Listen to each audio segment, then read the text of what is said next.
they have not yet succeeded. So people are saying, look, it's time to move away from the UPND because it's a risk standing on the UPND ticket right now. Wow. How do you explain the defections from PF to UPND based on the point you just made? Thank you very much. If you know anything about politics leading to where Hakainde Hichilema got into power and what he has done thus far, you will note that most of the people who are defecting today, according to our intelligence and information on the ground, and some of it is in the public domain, most of them have got criminal cases pending. So they are scared. They are trying to buy their immunity by joining the UPND or defecting to the UPND. Some of them have abused CDF funds, and therefore they might have criminal cases pending. But the other thing is the PF, who were the majority opposition political party, did not also give enough comfort to most of the MPs because they lacked leadership. There was a lot of wranglings, a lot of internal strife within the PF. So people began to think, hey, hang on, where am I going to go here? But our position is, look, the PF has been a target by the UPND. Hakainde Hichilema's main thrust and part of the reason why he has failed to deliver on the economic front, he wasted too much time trying to destroy the PF. He's wasted so much in terms of resources in that aspect, and he has failed to deliver on the economic front. So that's the problem. These three reasons for me are why people are defecting to the PF, to the UPND. But the comfort is this. Even if they are defecting, the people on the ground are telling them, Ukomwaya, we're not moving with you. And this, I am very happy to report that at least we know that the PF structures have more or less remained intact.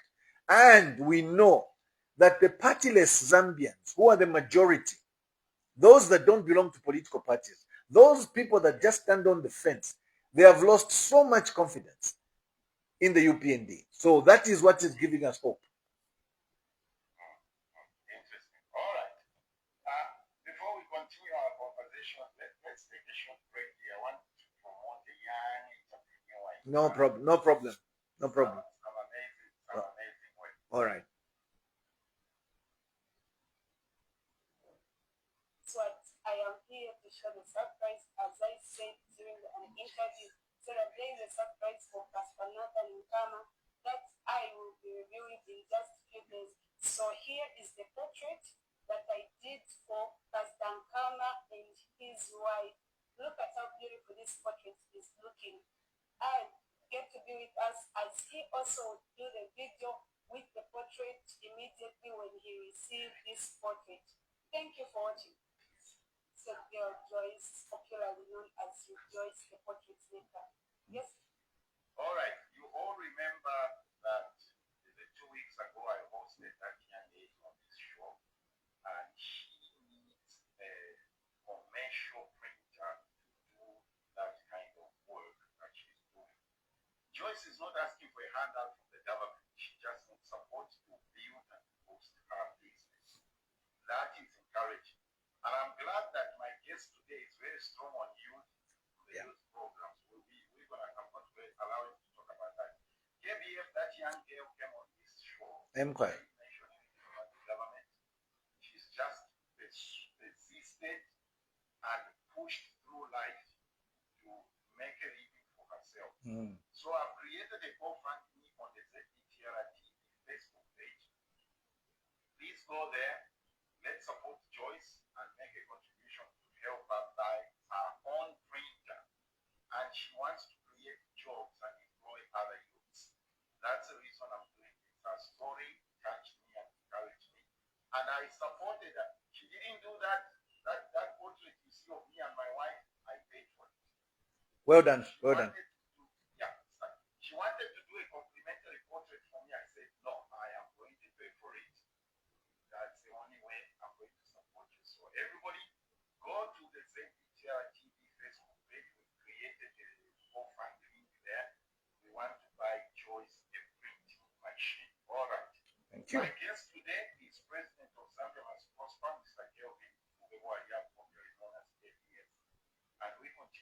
conversation. If you've got any questions, you can post them there as well.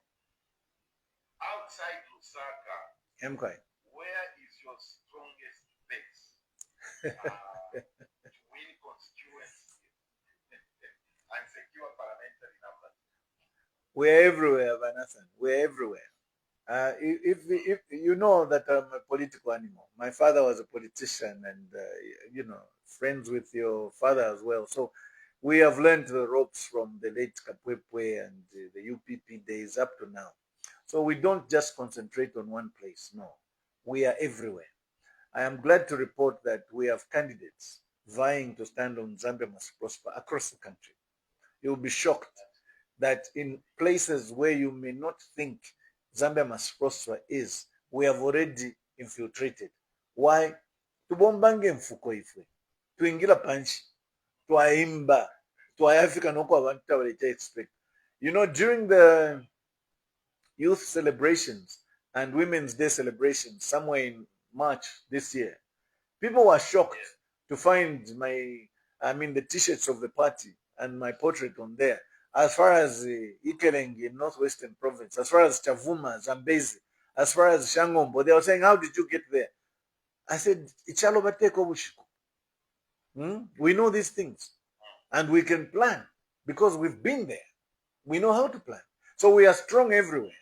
We are, however, willing to listen to our friends and engage and then see how we can come up with the best candidates and ensure that we come up with the strongest team to beat the UPND, because that unity is needed throughout. It is needed. And I'm glad to report on your program that my colleagues and I are engaged in a lot of conversations, and we're talking every day, we're talking every other day, and we are very, very serious about this, because for us, the country comes first. Very important. Very important. The 2026 bill lets ECZ suspend candidates or parties. How would that impact parliamentary races versus the 50+1 presidential race?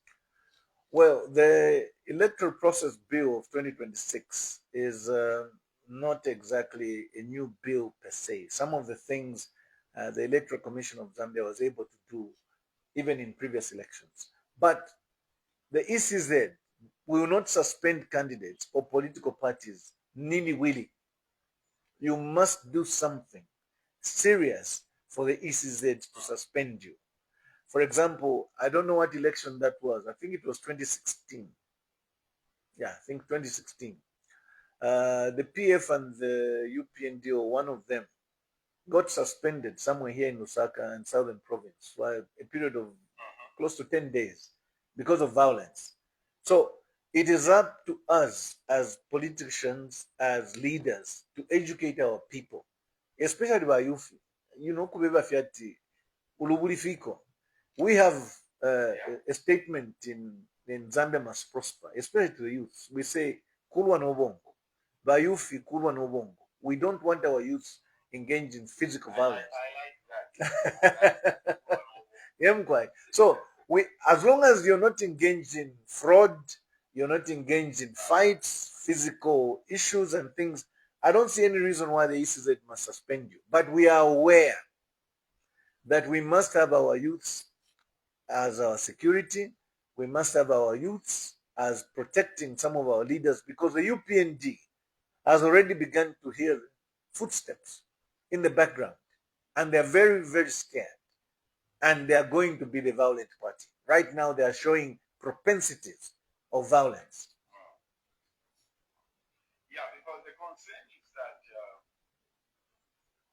do you anticipate, based on the way the PF was treated? Remember when the parliament was dissolved, that time, that process when some PF cabinet ministers, I believe, continued serving. Yes. Do you anticipate a scenario like this in this government, or in this when the parliament is dissolved? Unfortunately, no. Why? Because the law the Constitutional Court was able to pronounce itself on that matter, and there is a judgment, a court judgment, that is very clear. And as you know, the Constitutional Court in Zambia is the apex of any constitutional interpretation. So once Parliament is dissolved, it doesn't matter what statute is in place. The Constitutional Court has already ruled that ministers cannot remain in office. And if that were to happen, obviously we'll be rushing to court to ensure that any minister who is going to be in office will be cited for contempt. But also, Let me add on something. yes. Because I think it creates a vacuum in the operations and UICs of politicians. Mm. Answer this. I know you're going to answer this well. The argument is that it creates a vacuum when the cabinet meets The politicians. Let me stress that. Government is not the politicians. Government is the permanent secretaries, the directors, deputy directors, and other people who run the institutions, the ministries. The politicians come and go, but government remains. So we must not mix or get to think that a political party in power is the government. No. They are just going to superintend by bringing in their policies, their manifesto, and then the government will say, okay, how do you want us to help you execute this which is in your manifesto? Let me put it to you this way so that maybe people can understand. The PF, when it was in power, it came up with its own policies, its own manifesto. So they went to the civil servants and they said, this is what we want to do. The civil servants then ask themselves, how does government operate? Government operates on 1, protocols, 2, government regulations, 3, the law, 4, statutes, 5, seculars. This is how government runs. So whatever manifesto a political party comes with, it must fall in line with the law, with the regulations, with the protocols, with the seculars of government. If that needs to be changed, then you have to change the law. Otherwise, a civil servant will not do it. You remember, in the first 1-2 years of coming into power, Hakainde Hichilema kept saying, the government is slowing us down. The civil servants don't want to adapt. He did not understand the workings of government. Mututu. You understand? Ukukana ishila, if a government teach to operate, the government officials will say, boss, this is your manifesto. But the law, the regulation, the protocols say this. So change this so that I can do what you want me to do. So we must first of all agree, a political party is not the government. The government is permanent secretary, directors, and other going down. Governments come, political parties come and go. That is why we are able to kick them out, but the government machinery continues. That is why, for instance, I am against ministers remaining in office, because that is not the government. The secretary to the cabinet runs the government. So as long as the secretary to the cabinet is present, permanent secretaries in the ministries are present, the directors are there, assistant directors are there, the government will function. Salaries will be paid.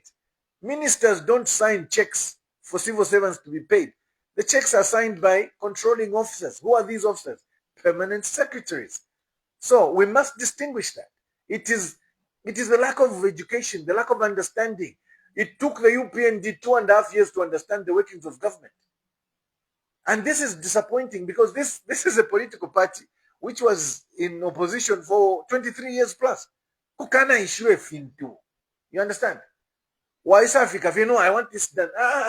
Civil servant will tell you, the minister, if you want this to be done, although it's against protocol regulation, sign in here. Most ministers won't sign because they understand, now I'm abusing authority. So civil servants don't just do things.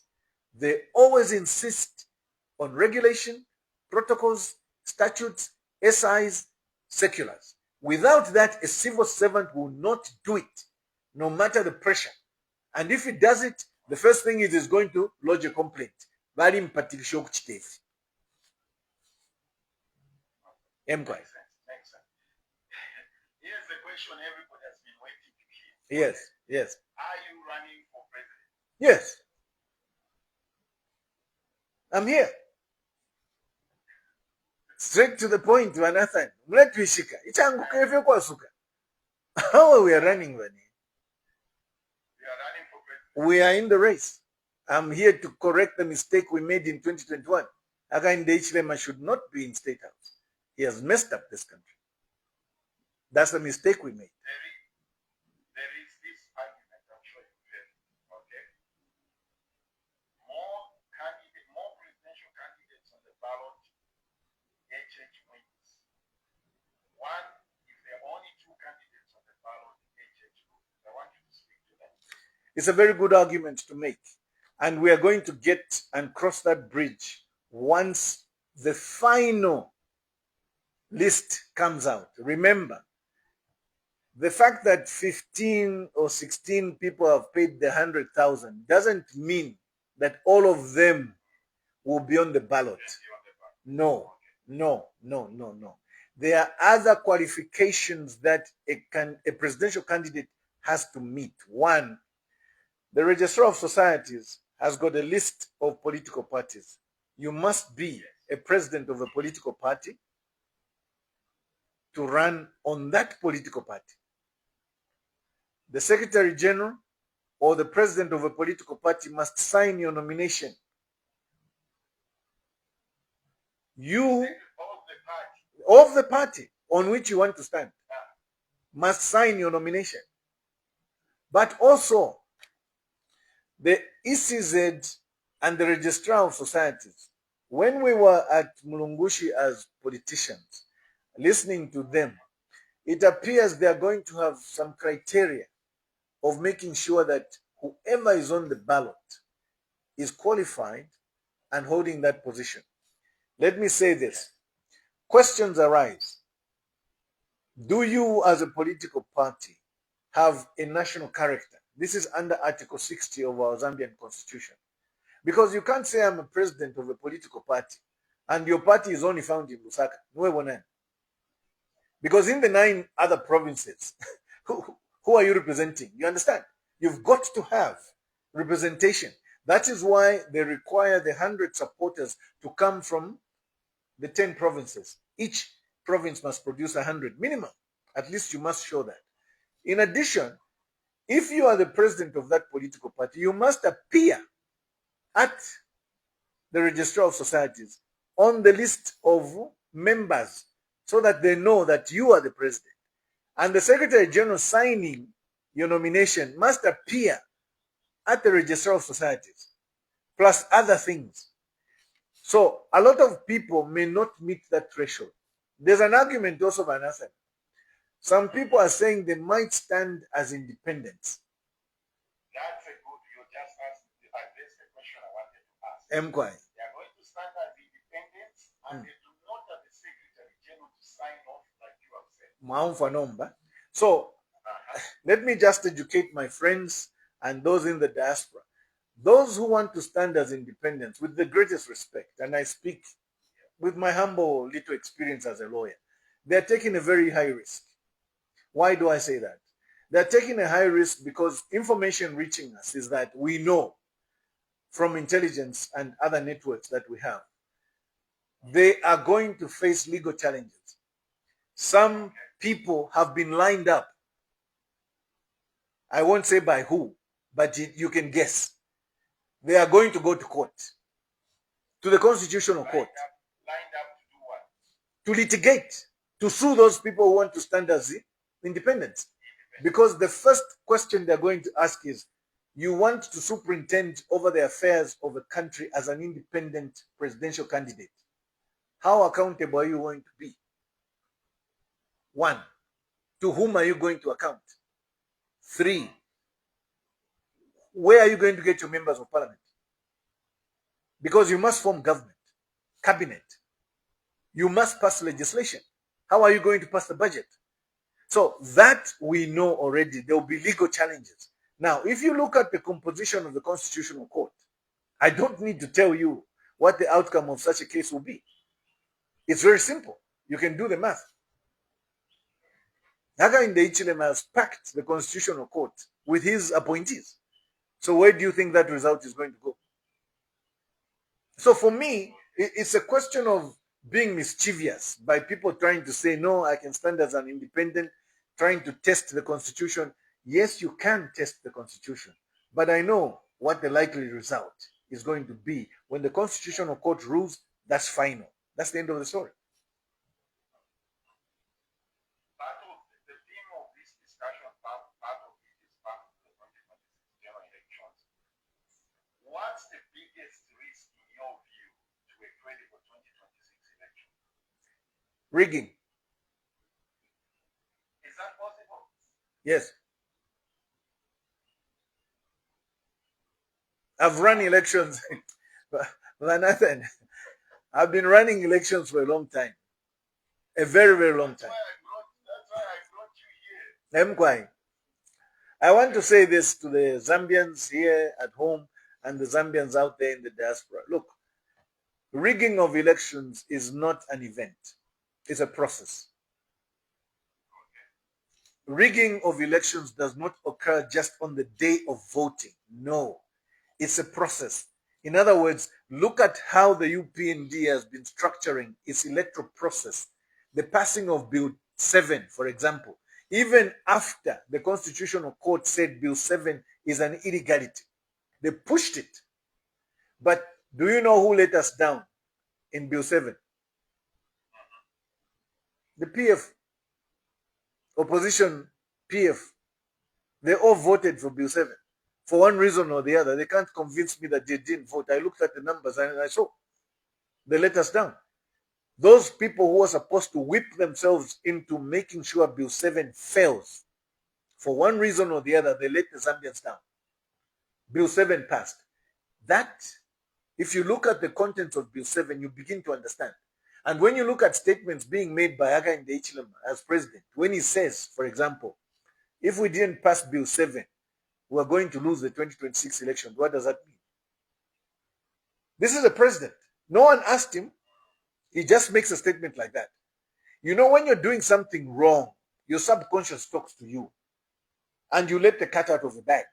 So we're watching that. In addition, they're rushing the electoral process bill because inbuilt in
a lot of our friends, especially those coming from the PF, they've always had it in their mind that they should be the ones to lead. And to them, unity means they should be in front. They should be leading. This is the difference between those that ECL has left and ECL himself. And I'm saying this with the greatest respect to the deceased president, because these are discussions we had. What am I saying? Well, ECL realized that he was not going to be on the ballot.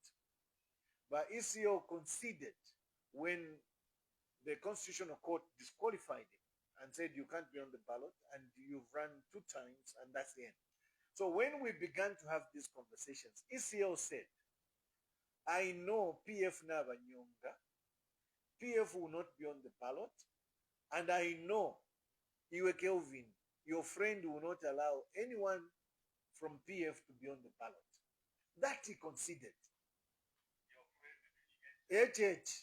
Because he knew what the facts were. Now, when you've run political races such as ECL ran, he understood that apato Africa nomba nipadi bwana ndembulule Makebi and anyone coming from PF that look, you have to come to this realization that come heaven, come sunshine, this guy will not allow PF on the ballot or anything similar to PF or any one of you that was in ECL's government. But not to go into so much details. Slowly, I'm glad to report that they are beginning to see that, okay, Limbifiala to Kosela. Hence, we have opened dialogues, and some of the dialogues are not direct. Some have been direct. Some have been one-on-ones. Some have been groupings, and we are talking. We realize that we've got to save Zambia. But leading up to now, that has been the greatest problem, Manasseh. It has taken my young brothers quite a bit of time to realize Limbi Shakawepo. And that is the problem. But maybe now they are seeing. Because if you look at the nominations fees being paid, you have, for example, Mundubire. He pays and he says he might run as an independent. What does that mean? It means he has no special purpose vehicle. Or if he was eyeing a special purpose vehicle, maybe somewhere along the line he has hit a brick wall. I don't want to discuss too much. You have my young brother Makebi, who said he's PF Pamosi. He went through some kind of elections. You understand? But now when he pays, he says he's paying under a political party called Resolute Party. Again, you realize that he's got a problem attaching the name PF to this. Like I said, we are talking now. I hope they realize that we don't have time. Because then, and the Zambians are thinking, some of us don't want to engage them. We have engaged. And we are still engaging. The problem is that realization which was by ECO came up to, my young brothers, is taking a very slow time to come to. And that is the problem. But with God's prayers and programs like these and other people coming in who are a council of elders and other religious leaders, we are talking. So we are hopeful that they'll soon realize that we mean well, we understand what is at stake, and all we do is come together and move. But the flip side is this. In our discussion, bit of hope. It's important for you to say this because, and I know you are aware, that you are content. And you let one of your, I don't know whether I should say this, whether it's all right. Take up the mantle, must qualify and not be disqualified at the last minute. Because that possibility, with the way the UPND is running its elections and the way the registrar of societies is behaving, that possibility exists. And I want the Zambians to know that. Okay, excellent. I have to take you back to the ESL issue. I've just received a question here. Empire. Explanation was put up here so that we put it on the screen. If the heads of states come to attend the funeral, should the Zambian president and the host stay away from the funeral? Like I said, it is a question of balancing between the needs of the state and the wishes of the family. If, for example, in this particular case, ECO made it very clear he doesn't want Hakainde Hichilema to superintend his funeral. Hakainde Hichilema must be magnanimous. He must be magnanimous and simply say, I will not attend. The vice president can represent him. The heads of state don't need to see Hakainde Hichilema for the funeral to proceed. He can delegate that responsibility. It's very easy. If this is not the first funeral Hakainde Hichilema will be missing. During the funeral, Yaba KK, he was watching at home. So what's so different here? Why should he be there physically? He doesn't need to be there. So it doesn't matter. The point is, why should you make his life bitter and the family bitter in death?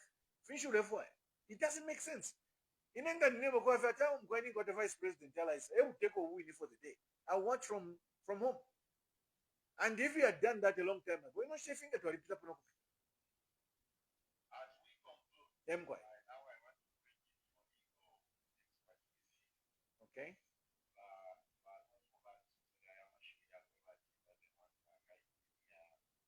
Yes. True. Shouldn't we get here? Mm-hmm. Being a lawyer, I Mhm. want you to speak to the Zambian people. Yes. Shouldn't we, as a people, learn to put this thing in writing? Don't you think it would have made a difference if there was a document that Chikumento Ikala lawyer, I want you to put this in writing. Don't you think it would have made a difference? Yes and no. Yes and no, because if you remember during the Mwanawasa funeral, I started by giving a bit of history. Mwanawasa wrote a will and he expressed where he wanted to be buried. That was in his will. But the family was sat down by the government and they said, look, he was just not your husband. He was just not the father of your children. He was the father of the nation. So the bigger picture is here. So, in answer to your question, whether you put it in writing or not, as long as you've held that office, you must, and even if it applied to me, I'm signing up for this office. I must sit with my wife, my children, and say, Rani, who should for? But if this happens, that machine called government has got a say in this. But you sit with them and do this in the most amicable way. So, in answer to your question, you can put it in writing, but the tradition that has been established is that Zambians want to bury their presidents by giving them a state funeral. The only thing one can do, for example, and in this particular case, I want to be very specific, the relationship between the late Dr. Edgar Chagwalungu and Hakainde Hichilema, our president current, was not the best.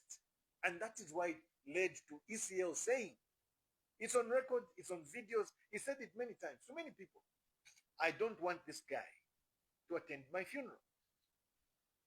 So it is not like he needed to say it in writing. He said it even on video. Hakainde Hichilema is aware. So why can't he just stay away? Why can't he stay away? Yeah, it's well, you can see, well, I don't want to go there. Please. To be honest with you, I've never seen the computation about it. Uh-huh. It's the way when you and me were raised and the way we did it, okay? I'm African. Of course. Yeah, I've never seen the computation about it. But Nathan, let's put it to this way. I mean, come on. You and I, we come from the same town. And you know, omuntu ng'akweba ati boyina kufitwa nchire kufwa. Twale patikisha.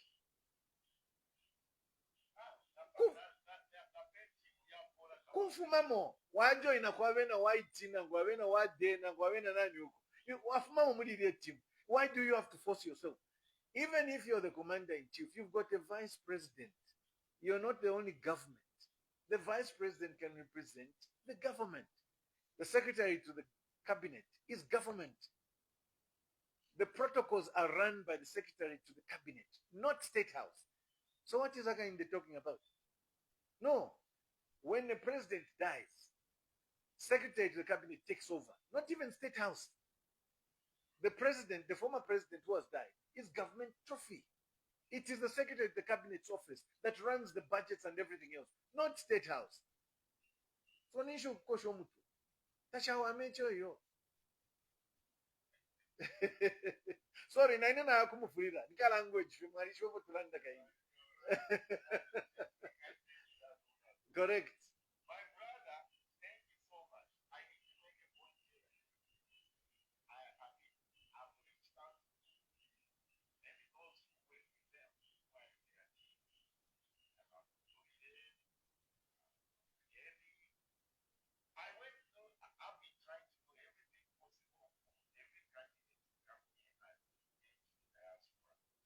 It's interesting that when I reached out to you, for you, it was just like, yeah, let's do it. Awena mafken. Tukani okwisa pa mafken. Awena imwe. I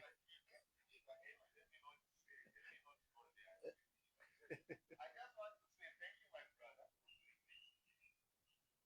Awena tote. And I figured that before it gets crazy, even with the campaign, I should have it because I know particularly Shepo, that's where you're going to be really like deep in the campaign. Correct. In the nation. Yeah. I